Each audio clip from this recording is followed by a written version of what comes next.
Hey friends, welcome back to the Alternatives Podcast. Today we are going to be talking about how to plan when you are facing an unplanned pregnancy, which is a very big topic. And our guest today is one of our dear friends, Joan Esquivel, and she's going to be sharing a part of her story with you. And I'm excited because I still haven't heard her full story. So I'm really looking forward to it. And I'm excited for you guys to hear it too. She's been a really sweet friend of Alternatives. So we are really looking forward to you guys getting to know her. Joan, can you tell us just a little bit about yourself before we dive in? Sure. So my name is Joan, and I am a proud mama to a little 10-year-old, not so little anymore. Wonderful little boy. I'm a proud auntie to a bunch of little babies. And I recently graduated from Point Loma Nazarene with my Bachelor's of Science in Nursing. And so I'm just excited because this year is crazy year. It's supposed to be the year of the nurse, and I began my career in this. So it's been a whirlwind, but good stuff. Oh, that's great. Well, so glad to have you on, Joan. I have known you for a little while, and so great to have you share your story with us today. Yeah, thank you. Yeah. So tell us a little bit about where you were in life when you found out that you were pregnant. Oh, I was just so lost. I didn't know I was lost, but just parties, friends, anything that could avoid anything that I could do to avoid responsibility or avoid real feelings, real anything. So it was just kind of superficial.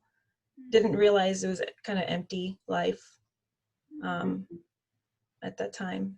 Yeah. So then how did you find out you were pregnant? Well, I started to feel odd. And actually at that time, I was hanging around a lot my friend Yolanda, and she was doing some volunteer work at Point Loma Nazarene. And I gave her a couple of rides.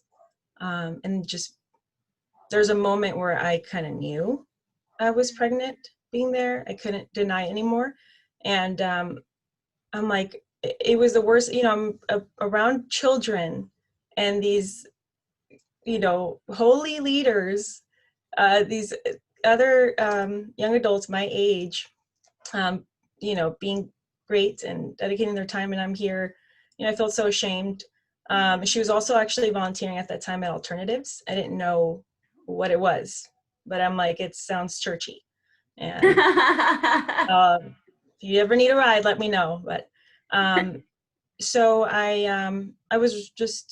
went to go, me and my boyfriend at the time, we got a pregnancy test and it was positive, and I was just like overwhelmingly bewildered. Well, after the reality hit me, I thought, okay, I have to go get an abortion. So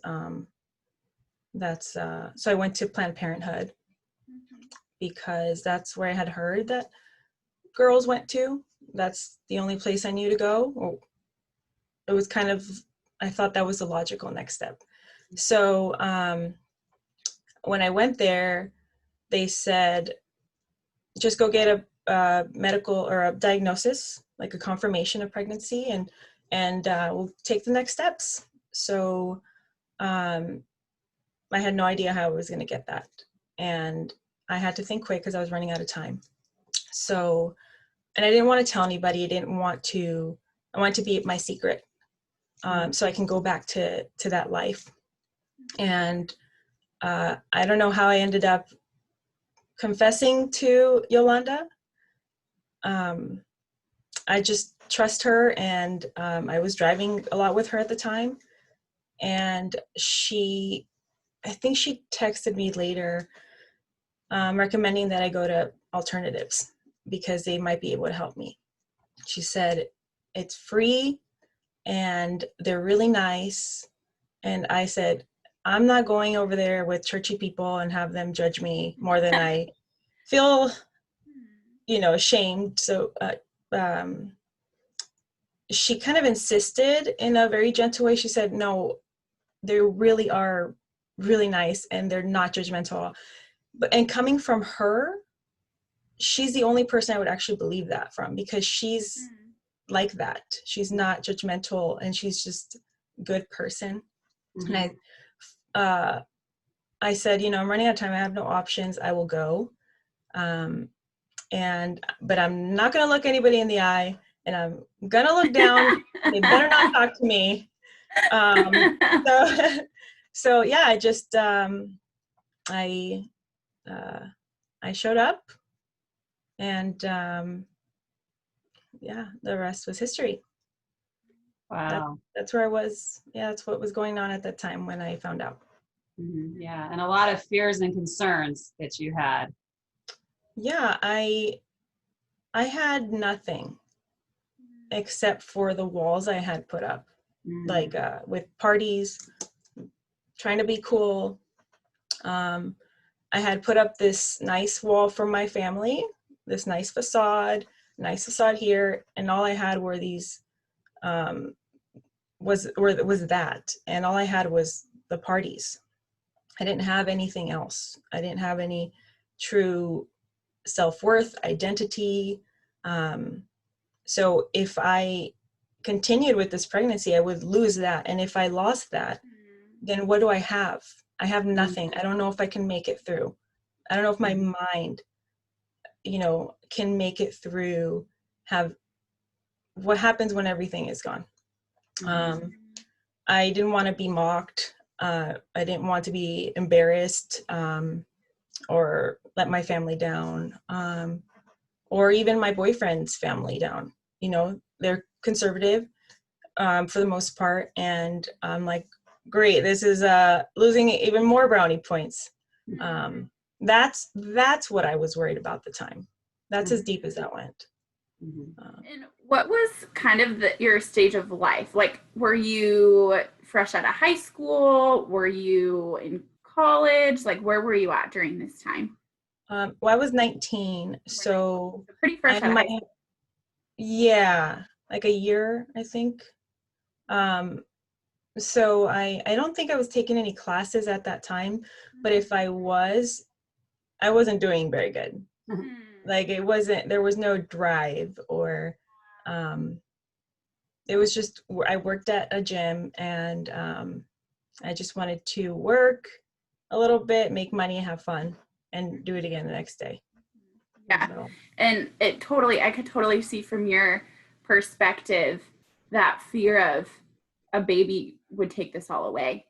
And that totally, I could totally see that thought process. But how did it go from, I want an abortion, this will fix everything, to I want a parent? Because that's a big change. What did that process look like, and why did you make that decision? Yeah, so I mean, all that, plus I didn't want to be a mom. I didn't want to be loved by something. I didn't want to be, I don't know if I was comfortable in being kind of empty. Yeah. Maybe it was a safety for me of I know what this is, let's just keep this going forever. So I ended up I went to Planned Parenthood, and ended up going to alternatives. I took my friend up on that, and sure enough, I did notice, I'm like, okay, way different than I expected. Like I was being treated like an adult, like a person, not like, you can go anywhere else at 19 and you're like, oh, this teenager that's, people have those, the energy emanates, and you pick up on it. It's like, oh, I'm just a naughty teenager. So I got the confirmation of pregnancy, and after that, they had me, wait so they can give me the paperwork. And I was sitting there just wanting to get out of there so fast. So this really interesting nurse came to sit down, and she had a folder, and she said, I think I think she asked me what I want to do. And I said, I'm going to go have an abortion. So can I have my paperwork, please? And I don't remember the details of that conversation because I didn't care. I didn't want to give her the time of day, and I didn't want her to tell me anything. It was my life, and she doesn't know me. So I wanted to get that folder. And she told me, she's like, here's your, the folder has it. So here you go. But she encouraged me to read some of the paperwork that was in there, some of the pamphlets, and she said, you should just be informed. They're just know your options, know what you're doing. Just read them, and I think she asked me about my fears and concerns, either that appointment or the one after, about insurance and all that, which I can, maybe if there's a chance I'll get into later about the other half of the conversation. But so she had a folder, and I was like, thank you, kind of like, go now. And she said, can we pray? And I said, no. And she said, I think she grabbed my hand. She said, okay, you can sit there. I'm going to pray for you anyway. And I stared up at the ceiling the whole time, waiting for her to be done. And I went home, and I realized I was running out of time. And I was feeling kind of tired and kind of weird. And so I wasn't as active in trying to go out or, hang out with friends. I was sitting in bed, and I had nothing to do except for that folder over there staring at me. So I opened the folder and I started to read some stuff, and I'm like, okay, here we go. What kind of, propaganda is this going to be? Like, what was I given here? And I started to, the information I was reading about all of my options, very kind of unbiased. I would say it was just, these are the facts. I started to become informed. It was kind of empowering in a way. And then there was this story on one of them about an abortion, how afterwards women carry this forever. And they're, medically, there could be a lot of issues, but it could really bring someone down, to say the least. And I started to kind of realize that maybe an abortion does not erase this situation. And so as I was reading, I started to believe in it, because not too long after that, my boyfriend randomly shared that his uncle was in town. I don't think he's in town often, but his uncle was in town, and the uncle shared my child, I like to call him my son, I believe, would have been 20 today. And that he shared that his girlfriend at the time chose to have abort their child. And he thinks about it all the time. And that he always says, this is what he would be doing. He'd be here with me. And I connected that someone's real life story of 20 years later, and then what I was reading. So it just kind of connected, and I just decided I just couldn't go through with an abortion. I wasn't necessarily at that moment choosing life. I didn't know what that meant. I wasn't choosing motherhood. I didn't know what that meant. But I just decided I couldn't go through with it. I ended up, I went back to alternatives kind of to follow up. I did think that they cared enough for me to go back to them in a way. I had nobody else. I had nobody else to turn to. And yeah, that was the decision to not abort. Wow. Yeah. How powerful that is to hear. And Joan, you articulate so well what you were feeling and what you were thinking. Wow, listeners, I hope you are taking this in, because it's very powerful, Joan. Thank you for sharing that. So how did your goals change then at that point, once you said, okay, I am not going to have this abortion? How did you shift and then bring yourself forward? I can't take responsibility for the next steps.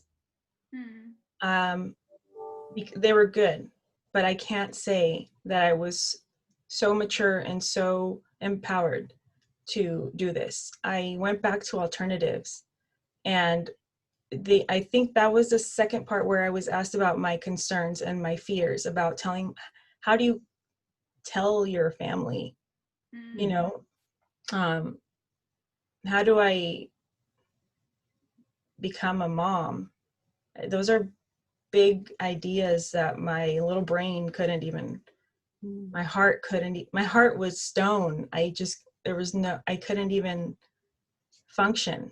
But I went back to alternatives, and I was empowered. For example, my fears of telling my family. I didn't want to be looked down on and, disappoint them. But the way the nurse said it, it's, if I'm making an adult decision and I'm coming here with my plan, I tell my parents, I'm getting insurance for us. I'm going to do this. That's very respectable in itself. So I started to feel empowered. And then the nurse, she just started to say, hey, these are your insurance options. This is the appointment you can go to. Let's call this one. Hey, this is an amazing OB. And I took the steps that they kind of led me in, and all of a sudden, I didn't even know how to fry an egg. And all of a sudden me and my baby were insured. I started to go to appointments, and they started to kind of lead me as to making the next ones. And then the most awesome thing that helped me transition from that to, okay, mom, was the Hannah's Closet. I don't know if Alternative still has that, but it's like a reward system for that you can earn by taking these little classes and watching these videos. So I was showing up to learn how to be a mom, to know how to feed my child, developmental stages. And I started to watch these videos. I started to feel like I can do this. Wow, I'm educating myself, and they have my back. I knew in my heart, if I was stuck somewhere, I started to feel like there's a way. So I started to kind of get hope in life for the first time. And I just realized that, years later, I'm realizing that God had my back, but he also had Maddox's back. So it wasn't all me. It wasn't all, I have to be this amazing person from one day to the next. Really, God, it's like he was doing all this for that child as well.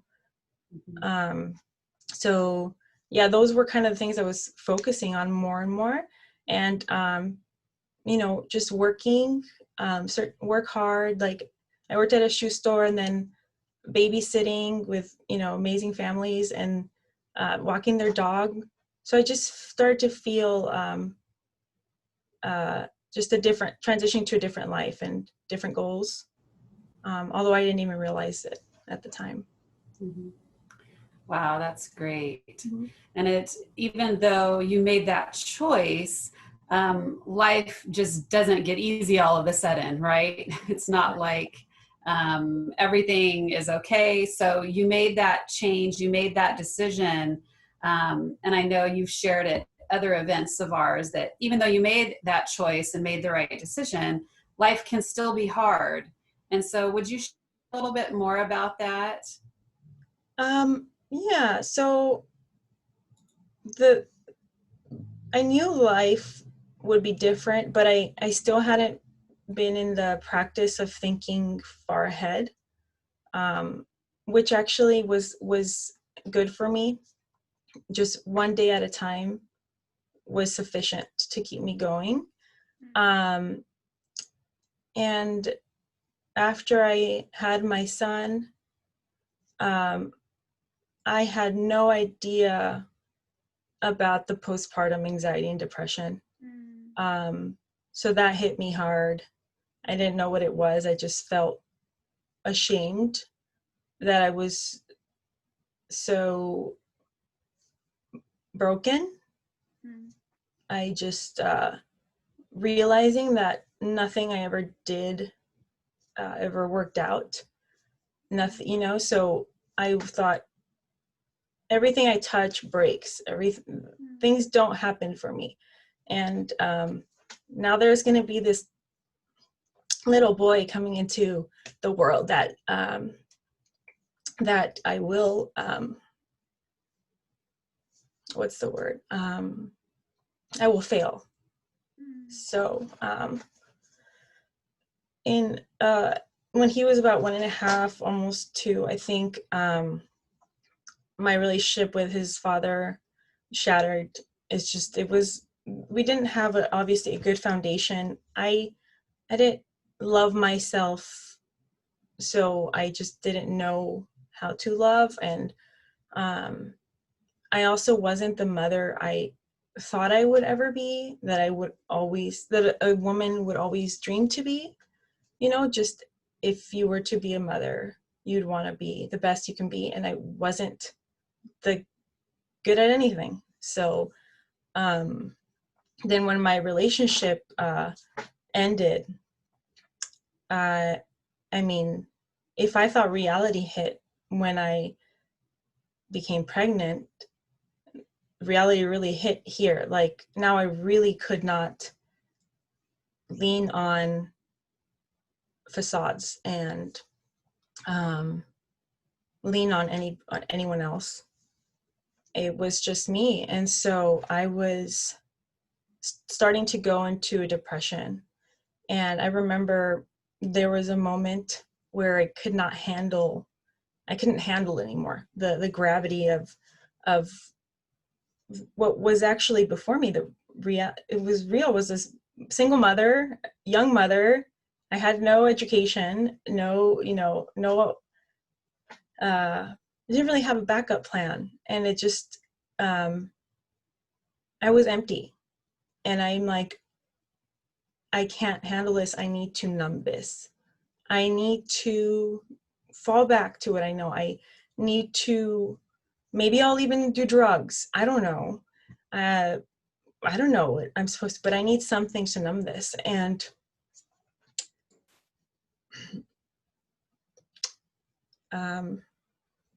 I was all alone, and my son was with his dad because we started to have to switch. And I thought, I can't numb this. I'm a mother. That little boy is sunshine.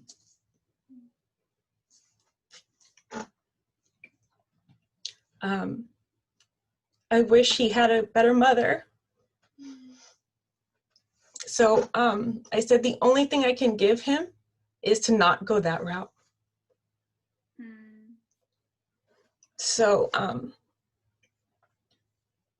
So I said, if I'm not going that route, I don't know how to keep going.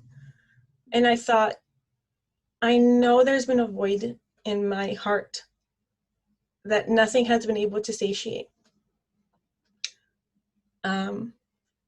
Maybe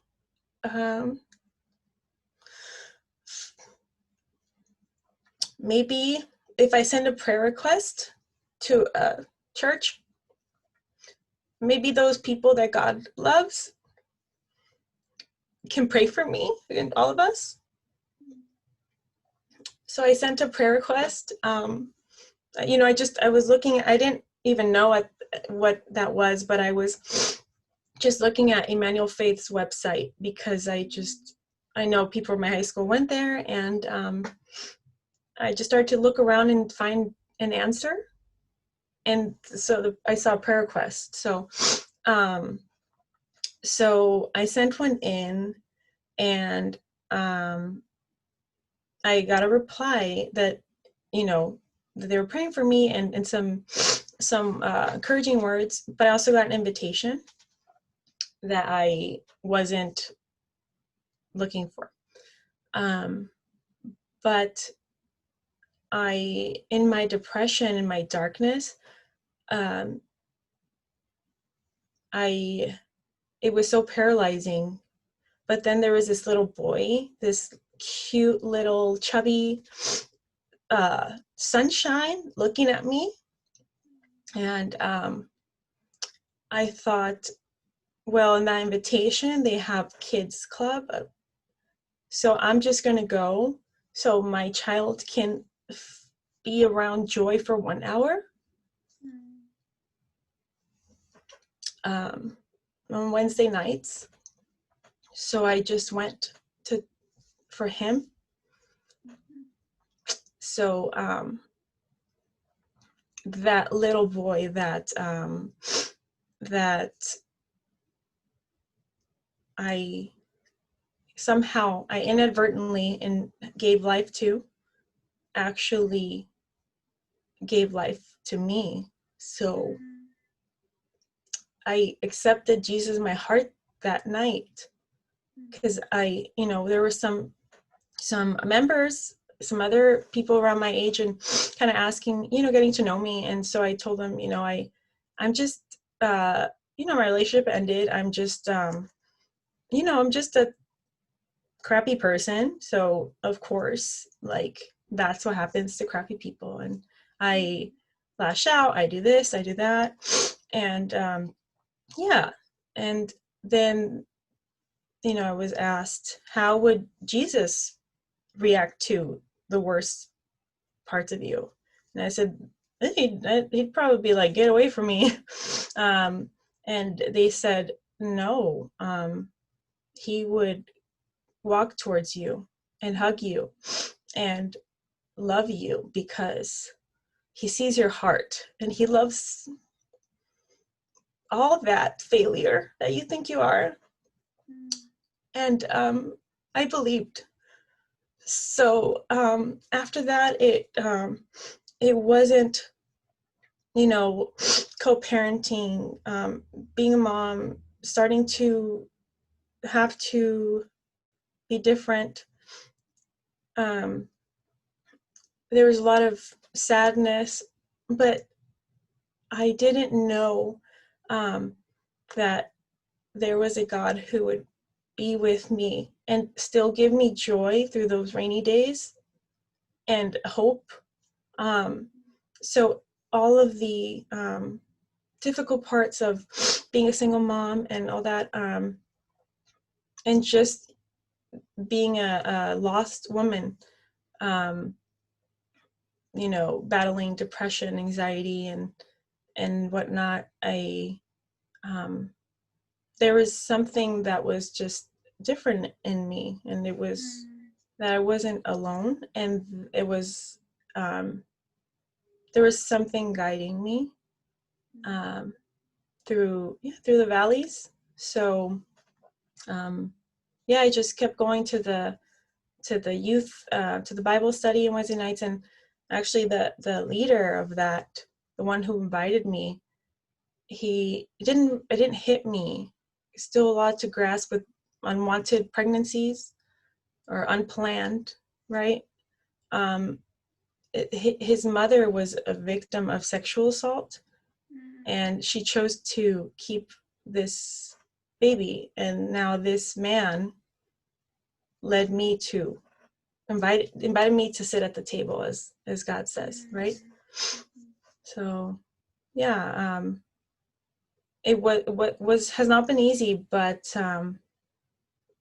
the way that God has opened doors and led me to things have been all worth it. All this, it's like, I believe what he said when that all the struggles are not in vain. It's not for nothing. So yeah. Yeah, that's so powerful.